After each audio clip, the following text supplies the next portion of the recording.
Good evening. My name is Kent Dix. I'm CEO of Life365. Welcome to our first in a series of town halls related to COVID-19, telehealth, and remote patient monitoring.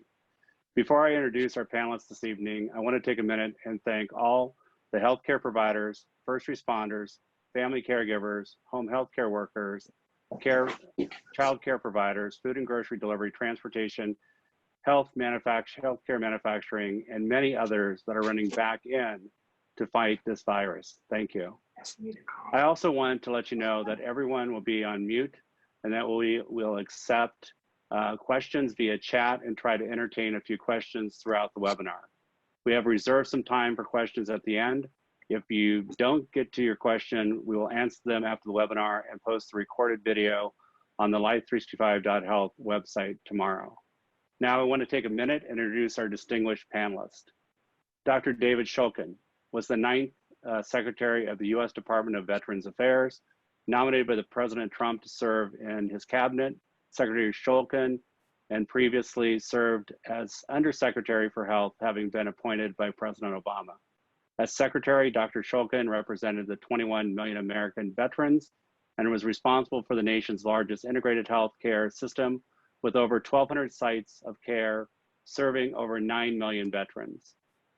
Prior to coming to the VA, Secretary Shulkin was widely respected healthcare executive, having served as chief executive of leading hospitals and health systems. Secretary Shulkin is the University of Pennsylvania Leonard Davis Institute Distinguished Health Policy Fellow and holds many distinguished honors. Please welcome Dr. Shulkin. Thank you. Thank you. Dr. Bob Arnot will be joining us as well. He is a physician, chief medical correspondent, author, humanitarian, professional athlete, and philanthropist. Dr. Arnot is an award-winning journalist and the chief medical and foreign correspondent for NBC and CBS. He is known for hosting Dr. Danger TV series. He also authored 12 books on health and nutrition. He is also the founder and former current board member of several humanitarian aid organizations. He covered major humanitarian disasters and wars, including Rwanda, genocide, Gulf War I and II, Sudan, and Somalia. His most recent TV appearance is an infectious disease expert for Metro Focus, explaining the side effects of contracting the mosquito-borne Zika virus. There you are. And Dr. Mehrdad Shafa. Dr. Shafa is Life365's chief medical officer and advisor and an emergency room physician, spending a majority of his career working in managed care and population health. Dr. Shafa has worked with more than 30 health plans, providing turnaround and operation optimization, and is a healthcare entrepreneur with his company Avicina, creating assessment tools. There's a link to Avicina COVID-19 assessment resources and tools on the life365.health website.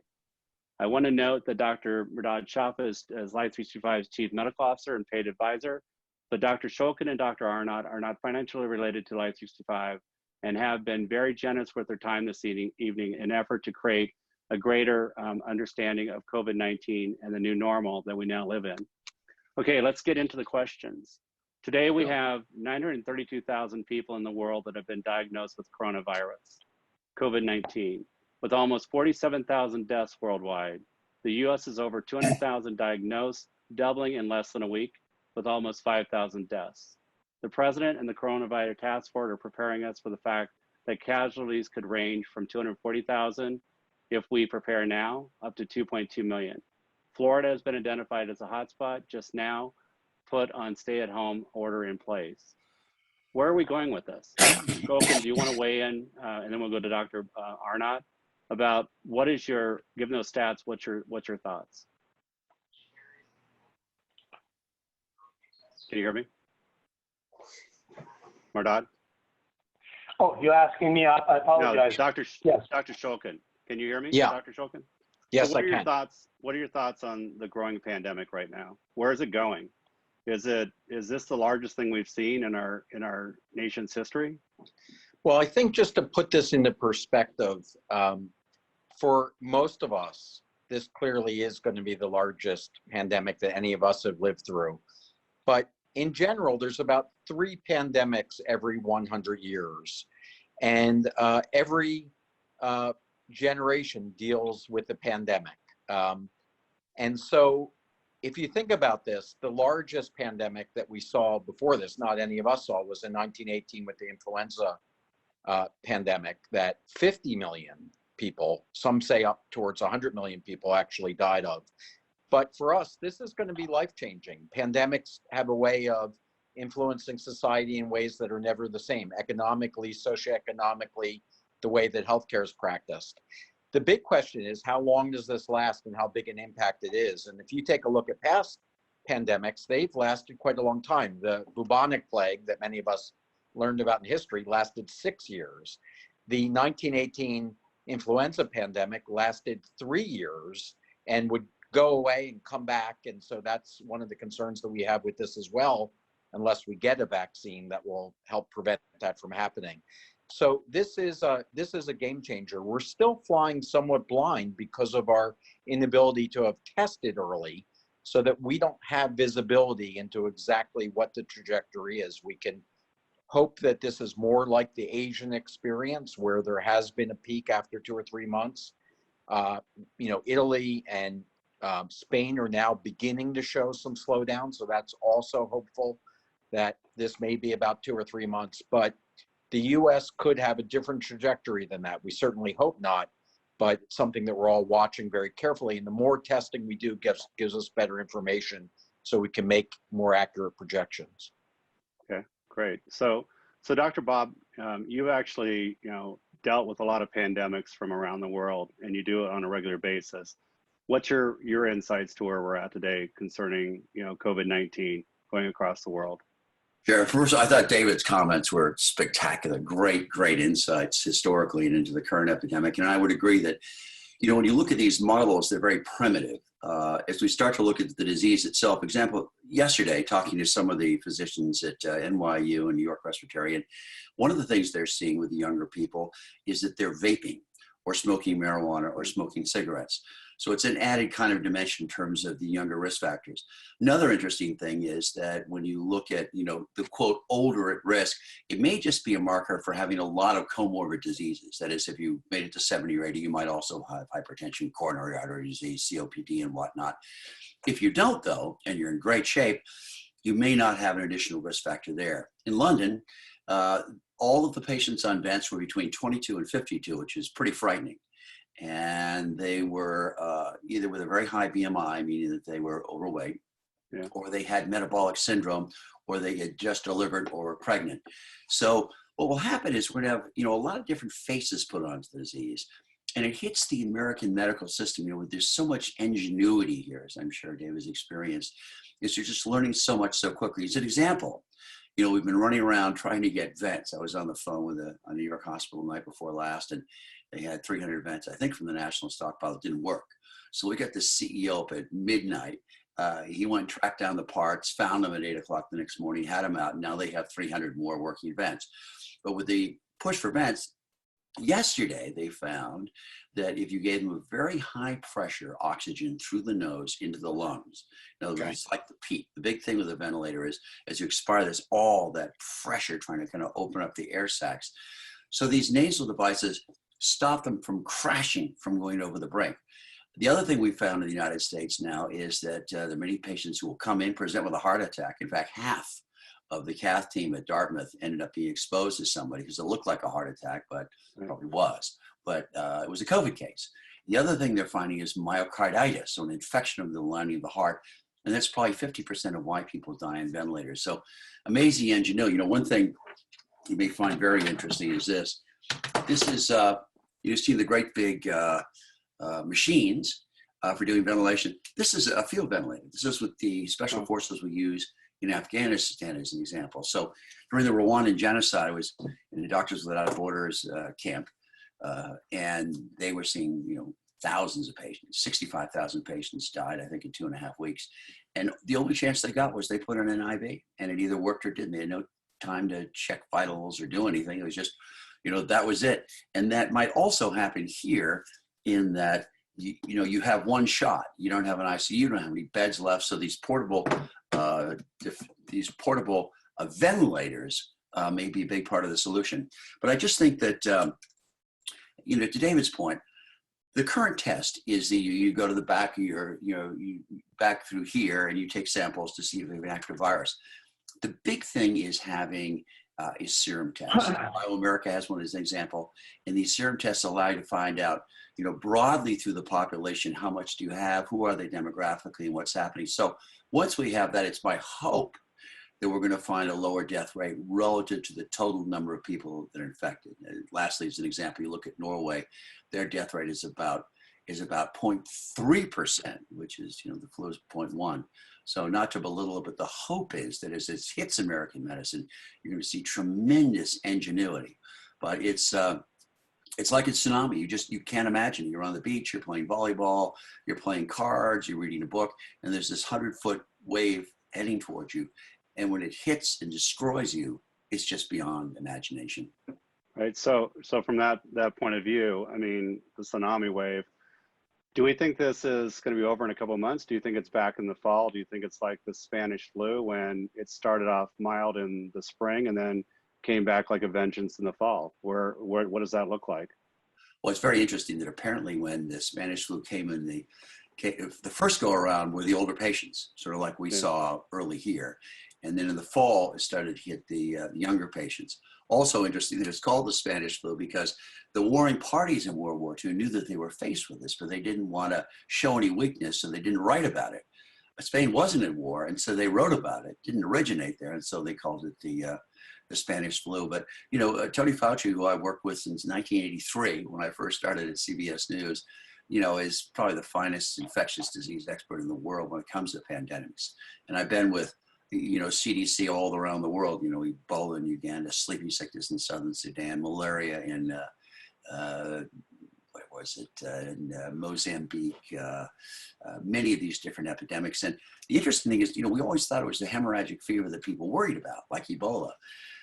But the big nightmare really turned out to be a respiratory disease because it spread so easily, and one that an asymptomatic carrier could spread. And this is what we have. This is the nightmare scenario. Yeah, it makes sense. Hey, before we move over to Dr. Shulkin, Dr. Shulkin, are you still available? I know he has to go over to do an interview for CNN, but one of the panelists, one of the attendees would like to know on your vent that you had, what was the model of the vent and who was the manufacturer? Oh, so there are actually three manufacturers that we've spoken to. This one here is called Save 2, and this is, you know, they're going to be rolling about 2,000 of these off a week beginning on Friday. These would be massively scaled up. There's a big effort by one of the tech companies to scale these up. There's another one called Zoll, Z-O-L-L, and there's a third one called Vyaire. Vyaire, is the one that is in the national stockpile. There were at least 11,000 of those Vyaires. So those are three key brands, but they are of course sold out. And there's a big effort that I'm part of to massively increase the scale. The trouble with all of these is that, you know, they wanted zero inventory because they didn't want the cost of carrying inventory. Now that they have to scale up, you know, there's a critical part in Malaysia that's under lock and key. So they have to go all over the world to pick up these parts. So there is a very big effort by one of the bigger companies as part of this effort to just massively scale them, bring in workforces, get factories, and really try to get to 100,000 of these as quickly as possible. Great, we'll do that. So Dr. Shulkin, are you still available to answer a question that's coming in? I know that you have to go to a CNN interview here in a minute and be back. Yes, I'm here. One of the people that's on the attendees was asking, you know, from a VA perspective, how is the VA prepared, right, to handle the coronavirus with the vets? You know, we've heard a lot about the VA having a lot of extra resources potentially available, maybe not as much resources we need, but what are we doing for the vets that are out there with corona? I think that the VA is very capable of helping a great deal. It's the largest health system in the country. It has over 1,000 facilities, employs 90,000 nurses, 60,000 doctors, and they prepare for this. It's called the fourth mission, to be able to help in civilian disasters or medical events like this. And so you're beginning to see them step in and work in communities. Just 2 days ago, they announced that they would be providing beds in the Manhattan area. Today, they announced that they will be providing beds for civilians in East Orange, New Jersey. They're also providing beds now in Louisiana. So I think they're coming online. This is relatively new for them, but they're stepping up and I think will be a significant help in this. So let's keep with you for a second and go over, VA has been very, I'm very going to jump off just for a Go second. ahead. Okay, that's fine. We'll be back. And everybody don't leave and go watch him on CNN really quickly, but he'll be back, right? So Dr. Arnot, are you still there? Yes, yes, I'm still here. Great. So maybe you can answer some of the questions around telehealth and telemedicine and remote patient monitoring. I know you're very familiar with those. That's what part of the conversation was supposed to be about tonight.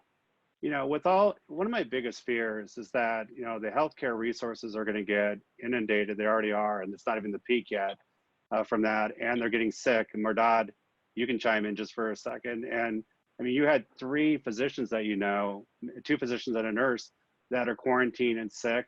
I know what we work with AMR ambulance. I believe they've got over 200 paramedics now and ambulance drivers that are quarantined. So how do we, Dr. Arnot, how do we use telehealth and telemedicine and remote patient monitoring to actually take the pressure off the system? Well, so that was very well said. In other words, you have this tremendous lack of personnel. I got an emergency note that went to the president yesterday saying, look, we need ventilators, we need these oxygen systems, and we need to have help. So I'll give you an example. At Dartmouth, they are able to manage 100 ventilators around the country with a single respiratory therapist. I had a talk the other day with the chief of the ER up at UVM Medical Center. And I said, look, you need to take your expertise, because what I love in America is you have this domain expertise that sits at the top, that knows all the researchers and has pulled all of this together, and gives us such great quality. And then you look at the whole field of outcomes, places like Mass General, Cleveland Clinic, or Dartmouth, or UCLA that have these fabulous outcomes. Well, let's take the ventilators as an example. Let's say that you have, where's my ventilator gone here? Let's say, do you have it? Oh, let me have it back. I've got my 7-year-old helping me here. There you go. Let's say you're in a situation where the ICU beds are all completely full. Thank you, Lester. And you're throwing these out. People don't have the expertise. What's the PEEP setting? It goes as high as 35 as an example. What's the tidal volume? It's low. How do you manage them? Well, with telehealth, it would allow you, if you're in a rural community, you just have these, to have someone with a spectacular amount of experience. Or even a better example is, we're going to have these waves. So waves through New York. Once it's gone through New York, you can have all that experience there. And we're now putting together a ventilator brigade to be able to go from there with 4,000 vents with respiratory therapists onto the next center. But imagine that they are all being managed by telehealth. So that's one fabulous application. The other is, the president, to his credit, has opened telehealth wide open. I've been the biggest believer in telehealth forever. I mean, I'll hook up a burn specialist at Shriners in Boston, Rob Sheridan, with a special forces outfit in Somalia with a kid that's got some terrible burnout there. But now that the medical centers are emptied to be able to have these COVID patients, what do you do if you have coronary artery disease, if you have asthma? As an example, I've got terrible asthma. So I did a telehealth visit yesterday with my provider down at Dartmouth. So I think that telehealth is going to change the face of American medicine and change it forever. As you know better than most, with these telehealth visits, we think it's just, seeing the doctor and that they can't touch you or feel you or do things. As you know, using Bluetooth technology as an example, I can get your oxygen saturation. I can listen to your chest. I can look in your ears. I can look in your eyes. I can look at your skin. I can look close up at a mole. That you can do all of these things remotely. So it means being able to take big city expertise, take a Cleveland Clinic or take a hospital for special surgery or Mass General, and imagine being able to bring that expertise any place in the country or any place in the world. So I think this has opened up telehealth in a way that's unimaginable, and it will bring tremendous benefits by having this expertise that comes from the top that now is distributed in a very equal way across America and makes medicine much more affordable. It means you won't have to, leave your job once you can leave your house again, that you'll be able to, do a visit in the office. I can imagine that many companies will have telehealth rooms where you'll go in there and they'll have all these Bluetooth connections to be able to hook you up and do this. So I think it's a sea change in American medicine. And it's sort of too bad it took the epidemic to do it, but telehealth is going to come to the fore in ways that people never imagined. Yeah. The interesting thing I like this morning about, when I was listening to Governor Cuomo, he said, why did it take us so long to get into teleeducation, right? And why did it take us so long to get into telemedicine from that perspective? My personal experience has been that I've had 2 doctors over the last 2 weeks ago, that said, don't come to the office. I don't care what it is. We'll just put you on FaceTime. We'll put you on Skype. We'll see you that way, but don't come to the office from that. So that's why I kind of refer to this as the new normal. Everything's going to change going forward. That's my personal belief. Mehrdad, I want to ask you a question really quickly about testing, and then we'll go back to Dr. Arnot. There's been tests that we saw out there that, traditional nasal swabs, and Dr. Arnot, you can answer this as well. Nasal swabs that are very uncomfortable. They go in the back of the throat to be able to get the culture. They have to be sent off to a lab. And now it went down to 45 minutes, then it went down to 15 minutes. Now it's down to 5 with the ID Now from Roche, but it still requires an analyzer. Do we see the point where we can almost get instantaneous self-testing at home from that? Where do we think testing's going? I think that's exactly right. You will most probably will be getting your test through Amazon and with instructions with it, and you will obtain the sample and send it back. If somebody is infected, we don't want them to be in the community and serve as a vector to propagate the infection. So the traditional, as you said, what is the normal norm? This is another affected area that you no longer need to go to a laboratory or a healthcare professional to obtain your sample. It can be done by lay people in their home.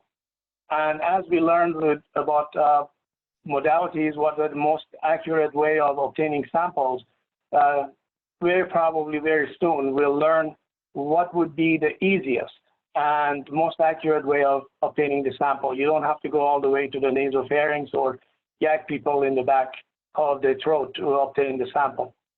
Right. I know we've been heading that way anyway by trying to go through and do rapid diagnostic testing outside the point of care. It's been moved, the analyzers have been moved to the bench at the pharmacist, but now we're trying to make it so it actually goes multi-assay, multi-arrays, going to the shelf of the pharmacy, itself that's out there. There's a lot of great companies that are trying to do tests with very small, amounts of fluid amounts and trying to do multiple array with microliters, right, to do it.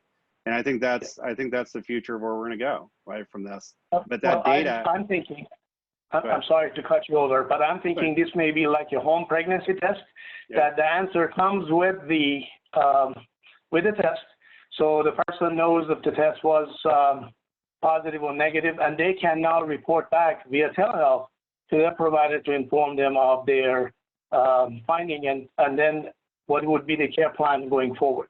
So it's all logical that you would take that data that comes from the rapid diagnostic and be able to actually get it to the cloud some way, and then use maybe artificial intelligence or analytic systems to be able to start monitoring a population on a regular basis. Dr. Arnot, there was a question that came up about splitting a ventilator, or actually managing multiple patients on the same ventilator. I've seen actually yesterday where they've been using 3D printing to actually be able to do up to 4 people on the same ventilator. What's the repercussions of putting multiple people on the same ventilator?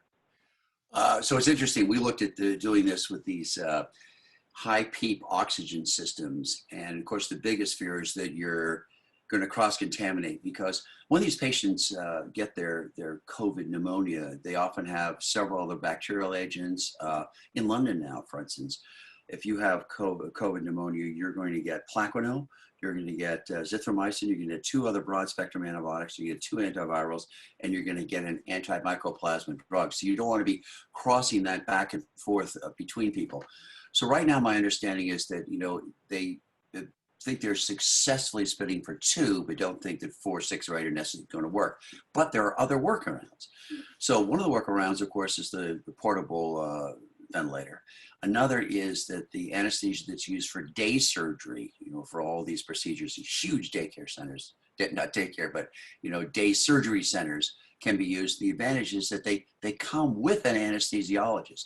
So that's a workaround. People have tried to use some of the CPAP machines, but, I think that's a little bit questionable.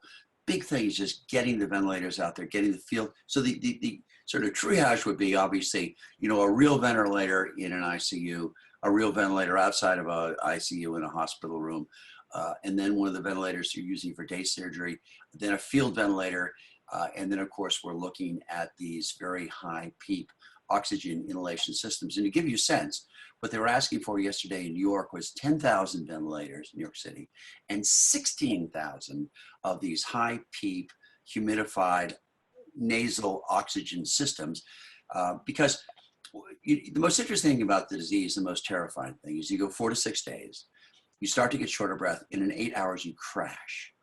And when you crash, they have low oxygen saturation, and they present in a lot of ways. Some people might be short of breath, some people, not particularly, some somnolent as their PCO2 starts to rise. They have varying pictures, but it's not intercepting those people that's causing so many of these deaths. Obviously, the older individual who has many comorbidities is going to hit very hard. They're going to have a hard time surviving. But the younger people, I was just reading the story of an actor, 52 years of age, that's dead. So many younger people. The problem is we're not intercepting those people early enough. And that's also where I think telemedicine comes in. If you had a couple of simple things, if you had an accurate way of measuring your arterial oxygen in the fingertip, and people are disappointed in some of the devices, but if you had a good FDA-approved device, So and the then also pulse if you measure oximeter. temperature, then you'd be able to keep up to date on these patients. You'd have legions of doctors who had seen these patients, and you'd be able to say, all right, now is the time to go to a hospital. You're going to have to go to this one that actually has a ventilator. It may be able to stop you from going over the brink, from going over the waterfall. So this one doctor physician, Rick Enlow, told me yesterday, it's sort of what they would call skimming the treetops. In other words, it's, if you're playing with no engine looking for a field to land, if you can skim the treetops, you may be able to do it with one of those systems. So long-winded answer, but that's the sort of tiering of these. And right now they're not looking at, 4, 6, or 8, but 2 is something that they're actually trying. So with telehealth on this, and Dr. Shafa or not, you can both answer. I actually see rings that we're kind of putting around the health system right now. We want to protect the critically ill, the ICU beds, the ER, admitting into the hospital itself.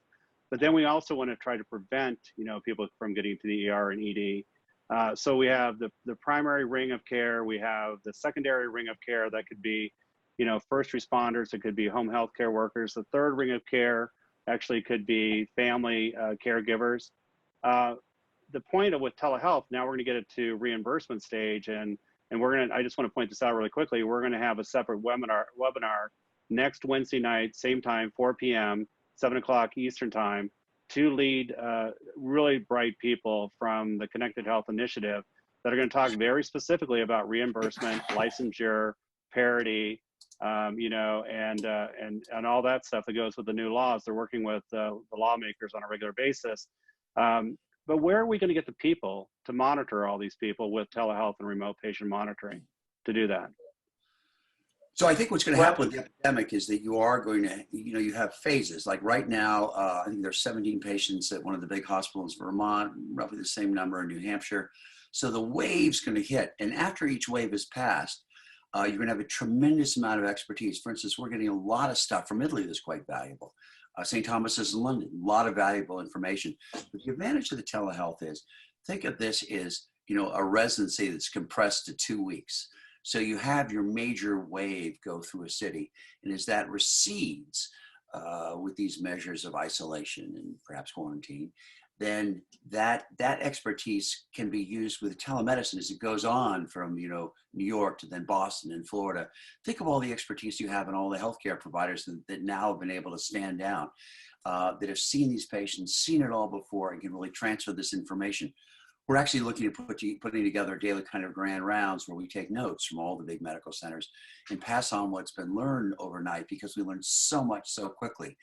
And the other advantage of telehealth, though, is with the instrumentation, you can have a real live data stream. So we're capturing pulse and blood pressure and pulse ox and respirations. So I've been an early technology adapter from the time I was in 9th grade. And, I love telehealth. I just think that it will have the most dramatic input as long as we use this tremendous expertise that we're building to be able to help those that when we go on to the next big cities in this wave and as it comes back in the fall. Okay. So Dr. Shulkin, welcome back from this.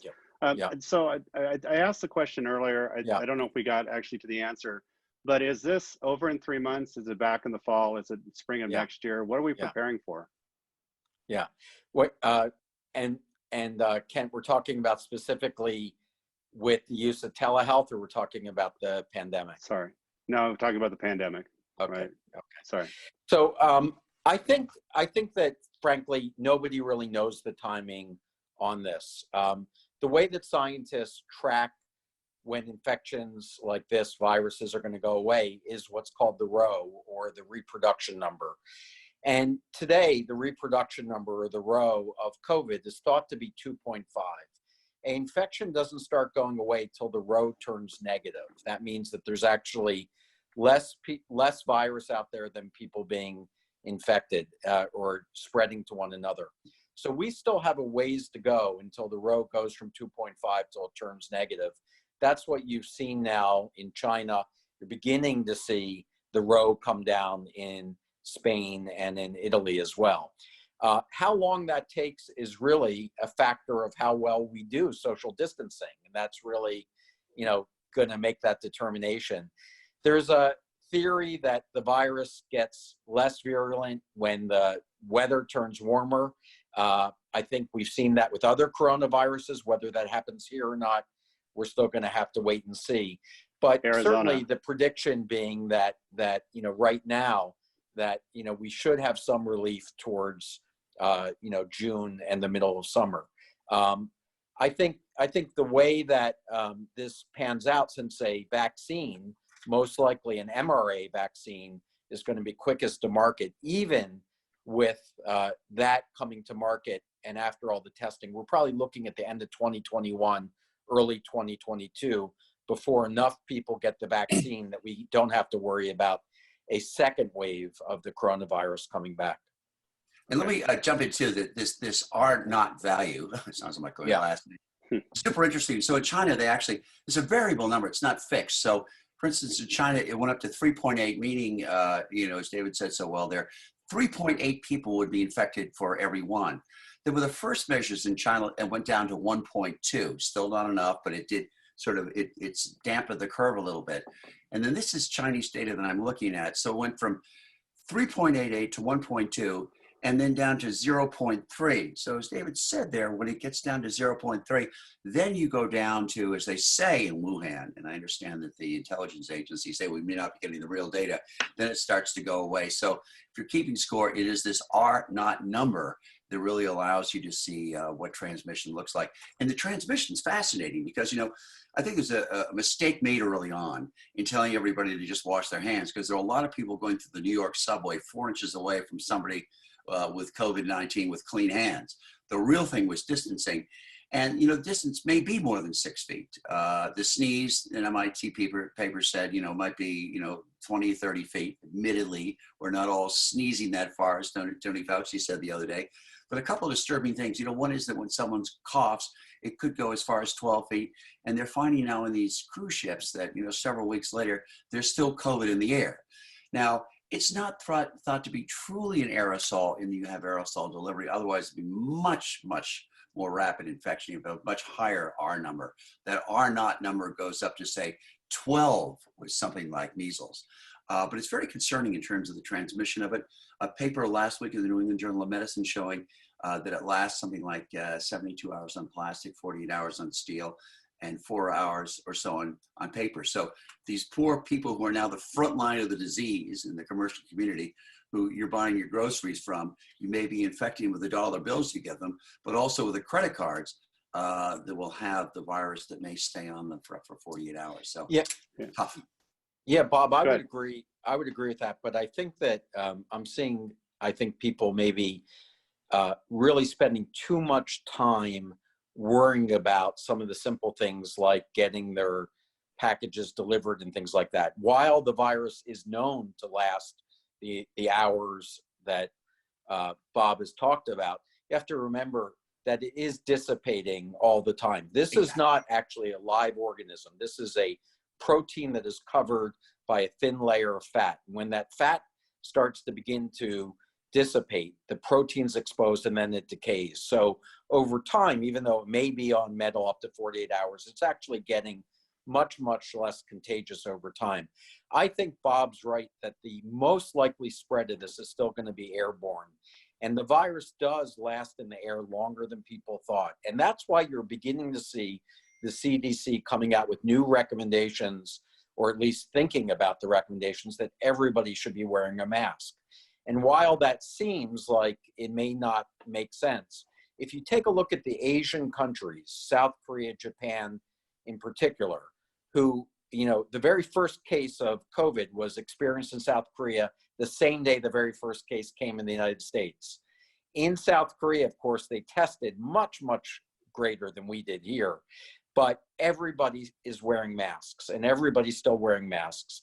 And so whether that's impactful or not, we don't know, but I do think that it's a more likely source, the air, than people worrying about, you know, their postage, you know, being infected by a mail handler. And I think that's exactly right, David. I think, you know, what's interesting is when you look at the New England Journal charts, you know, clearly it's in the air for a longer period of time, but it's probably not infecting people that longer. It's probably a shorter period of time, but it does hang in the air. But the most interesting thing is this, that the World Health Organization Director General has said from the very beginning, and Tony Fauci and all the epidemics he's dealt with, it's contact case tracing. I was in an Ebola epidemic in Uganda. They had a Ugandan army helicopter sitting there at the hospital to go and pick up any patient anywhere in the country and bring them back.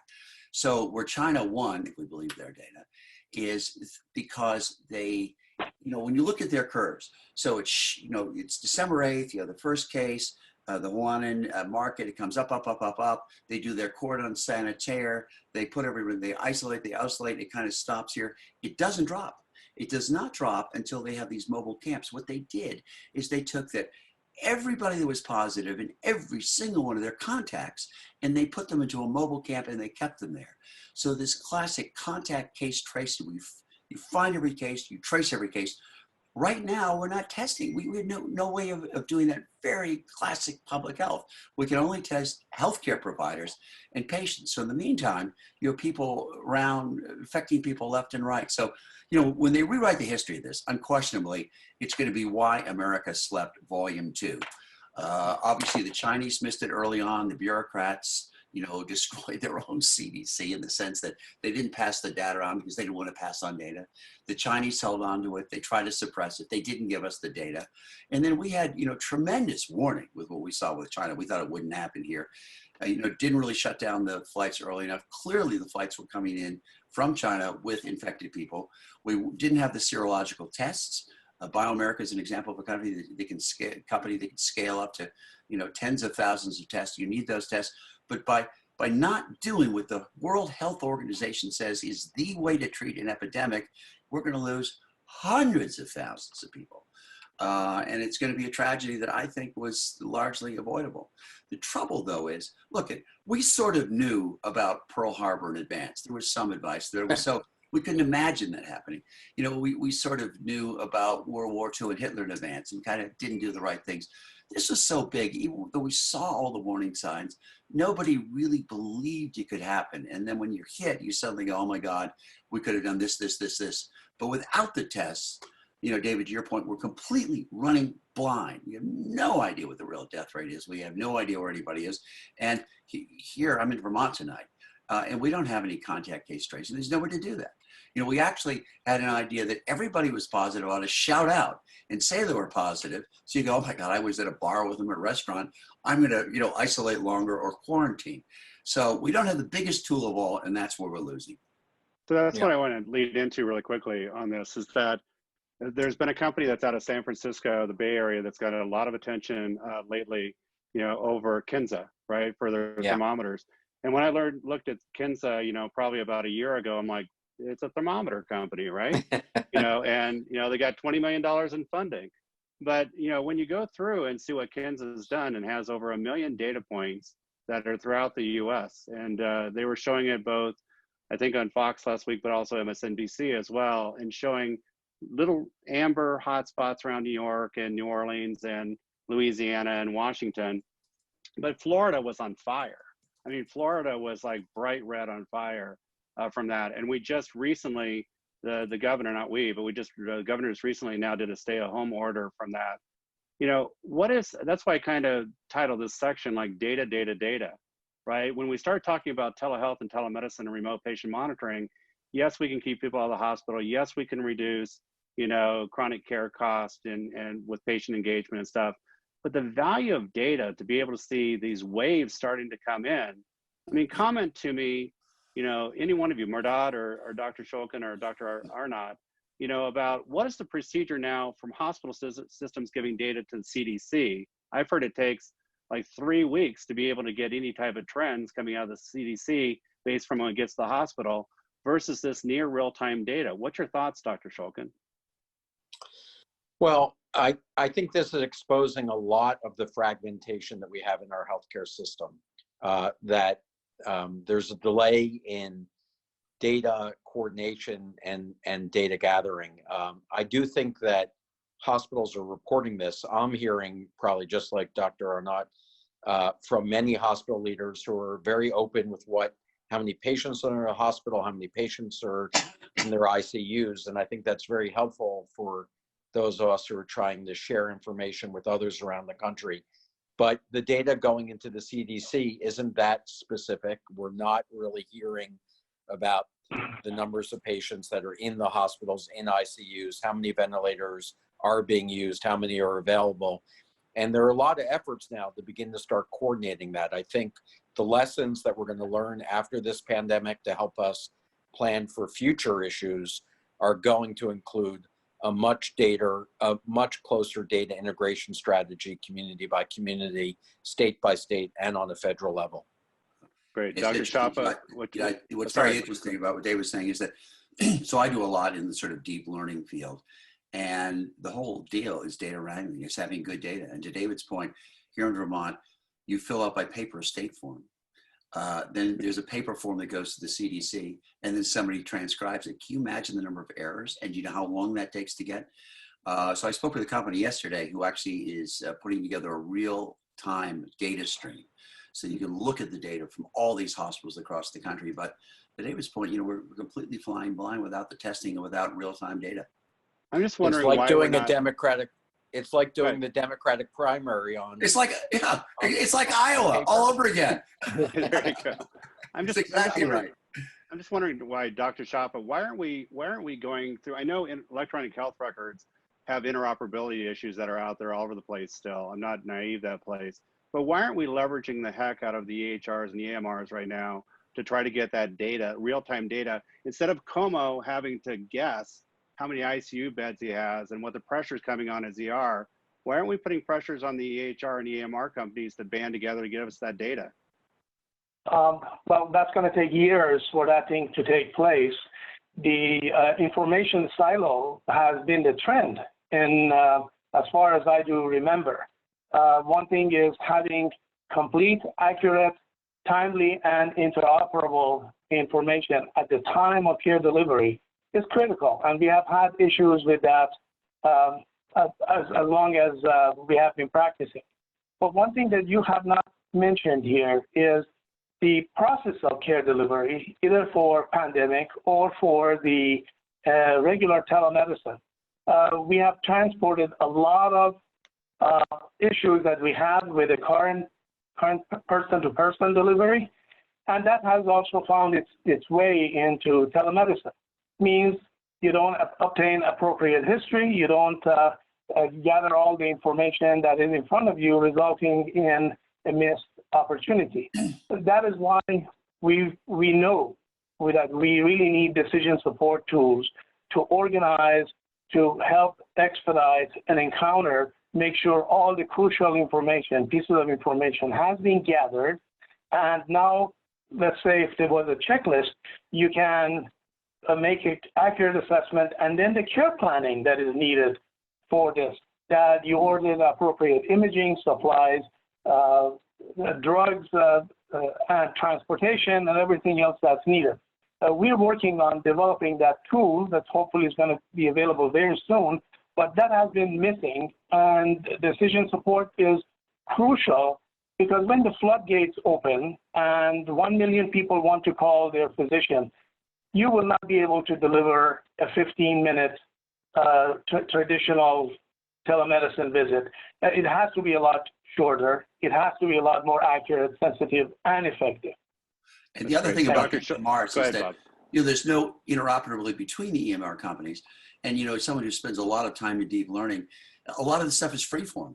It's not set up as extractable data, which is why they're using all these natural language processing programs to try and dig data out. So you're sunk in terms of being able to use the EMR, certainly for this epidemic, to get anything and break value out of it.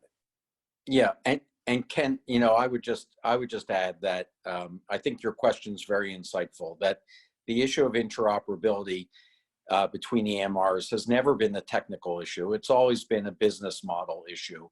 And as long as these companies believe that there is a way to monetize the exchange of information and monetize data, they're going to try to keep these systems from talking to one another. So it takes a crisis like this to be able to make the point that you're making, which is we need access to this data, and we need to be able to have a flow of information. This is the exact issue that we've seen in telehealth. Telehealth has been around, as many people on the phone know, for 40 years. But telehealth has been prohibited from really disseminating widely into our way that we practice medicine because of reimbursement issues, because of regulatory issues. I think that we have to give CMS a lot of credit in the face of this crisis of having taken the 1135 waiver and gotten rid of the vast majority of those reimbursement and regulatory issues to allow us to do the right thing to help people. This crisis was built for telehealth. We want people to stay home. We want them, if they don't need to stay out of the hospital and out of the waiting rooms.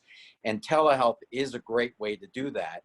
And I think most of us believe that there's no way to put the genie back in the bottle now that these 1135 waivers have really addressed the parity issues, the reimbursement issues, the regulatory issues. We think medicine's most likely going to be changed forever.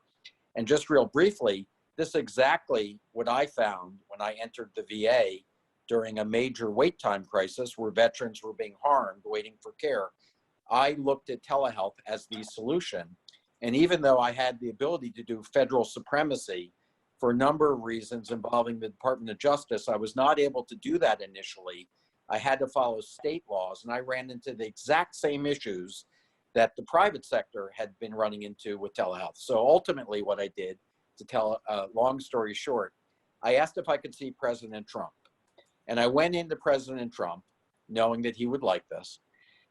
And I brought my telehealth equipment because I would see telehealth patients from my office in Washington, D.C.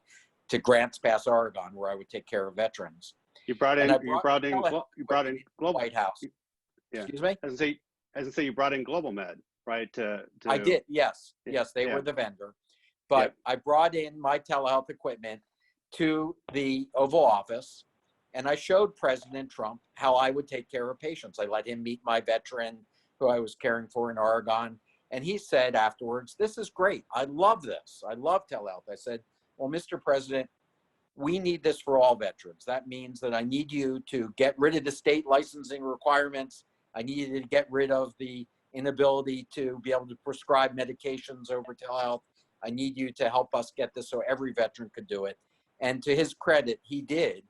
And so 2 years ago, every veteran has now what all Americans have now that Medicare has done the 1135 waiver.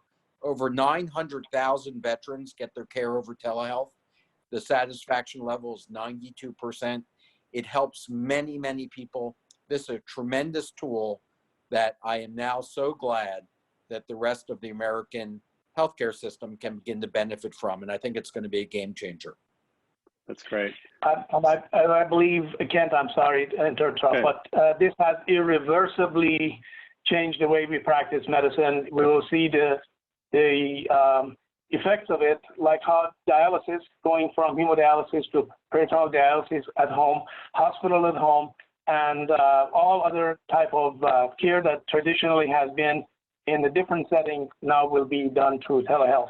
I also want to let you know that community health centers who were never receiving adequate reimbursement for telehealth, now they got a substantial funding through HRSA, and they also will be able to provide significant amount of care for the underserved and vulnerable population. Thank you. Yeah, great. So we've only got a few minutes left on this. It's unfortunate. It goes by really, really quickly, and you guys are great guests on this. But I want to go to a few questions that are coming in. And one of the questions that came in was about the highly vulnerable population.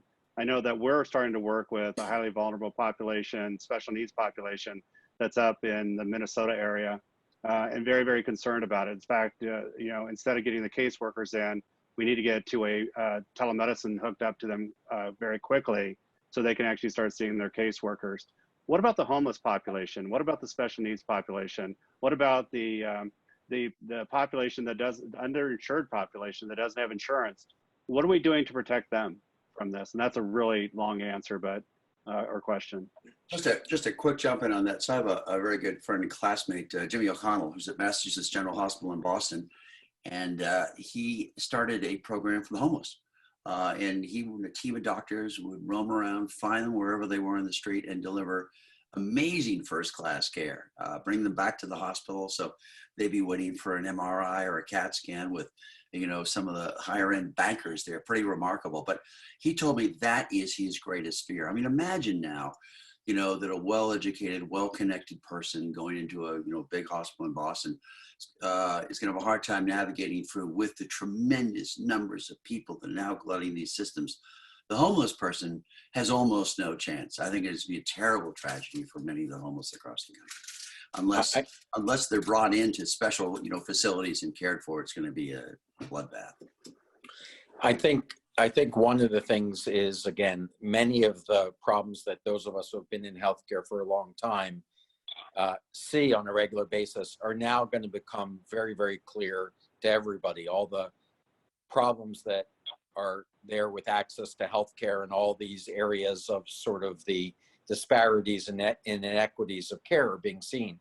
I was very happy to see that testing was made available and the costs associated with testing to everybody. So at least that's not a access issue or an ability to pay issue. But we're going to be dealing, after this crisis is over, with many people who have lost their jobs, have lost access to health insurance, don't have the ability to pay their premiums. And we're now going to be left with a really big, significant problem. And I think it's going to be the time for us to really rethink the way that we deliver healthcare and our systems to be able to care for people. Because the interesting thing that we all now know about pandemics, it doesn't discriminate based upon income, based upon stature, based upon politics. Everybody has gotten to see that we all share the ability to get sick, and we all need the same ability to get access to good health care. Well, That's great.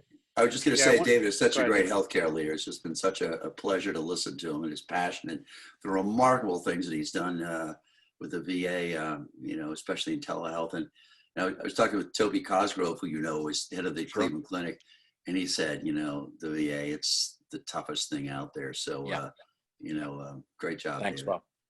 Well, that's one of the things I was going to say when we kind of wrap up. We've got a few more minutes left, about 2, but I want to actually thank you for your leadership and, in comforting us, in this, because this, none of us have experienced, I've never experienced a pandemic before. I've never experienced a stay-at-home order, right, or a social distancing order. What are you, Dr. Arnot, what are you doing to stay safe so you can continue your leadership with us in the country to lead us through this? Well, you see, I got my 7-year-old back here. my fiance upstairs. So we're staying completely isolated. We really are staying away from everybody. We have our groceries delivered and have them stay outside. We don't touch the bag. We have our meals delivered here when we can. Otherwise, we cook them. Really trying to stay as healthy as we can. I have a new book called Flip the U Switch that will come out sometime in the future with COVID-19. But the interesting thing about that is, that those individuals who can have the best biological age, we always talk about our biological age, and it's measured by something called heart rate variability. Like that's why I wear this Whoop device here that shows me it every morning. And I've been able to get my HRV up to the point that I hope I'm the equivalent of about a 25-year-old. So Deborah Burks was saying the other day at the White House briefing that it's really your physiologic age that counts. So one, get your physiologic age down. Two, look at if you have any kind of risk at this point. If you get your high blood pressure, get it down. If you have diabetes, get your A1C down to 5.5 or below. If you have asthma, and I have terrible asthma, make certain you're on all the inhaled steroids, get yourself in the best shape you can. I do think that, the exercise is a big component. You don't want to overdo it with a high intensity, but I'm here at the foot of Mount Mansfield, which is a 4,200 foot peak. And I put my skis on and skin up at some point during the day or night to get a little bit of exercise. So I think that's all incredibly important. Having a really great diet. I have a smoothie in the morning with cantaloupe and blueberry, kale, spinach, Greek yogurt, and whatnot, to be able to get the best kind of anti-inflammatory load. So now is the time to address all of those risk factors. And I think that with doctors kind of on standby, now is the time to use telemedicine to communicate with every single one of your patients, saying, look, you're at risk from vaping, smoking marijuana, smoking cigarettes, being overweight, eating the wrong foods, not exercising. The threat is coming. Now is the time to be in the best shape you've ever been. So I'm going, that's great. I think the last thing I'd like to say, there's a lot of people who believe the virus does not affect them. And I really think that we need more and more intense public education to prevent the people who believe they are they're going to live forever and that they are immune. They need to start acting responsibly too. Sorry, thank you. Right. So, Mehrdad, what are you doing to stay safe? I'm quarantined, wash my hands. If I buy groceries, I leave them in my car, okay? Right. And this is, and we're quarantined here, but there's quarantine here, but obviously I've got, where am I going to do this? The Alive Core that I do for my heart. I've got my thermometer, wireless thermometer, and my pulse oximeter. And, I send that out wherever I need to go on a regular basis. So Dr. Shulkin, what are you doing to stay safe? Well, I'll tell you, I was so inspired by Bob's answer. I'm going to buy his new book. I'm going to start drinking shakes. I'm going to measure my heart rate, and I'm going to get a headshot that shows me looking like him. So I'm 25 too. And I think then I'm all set.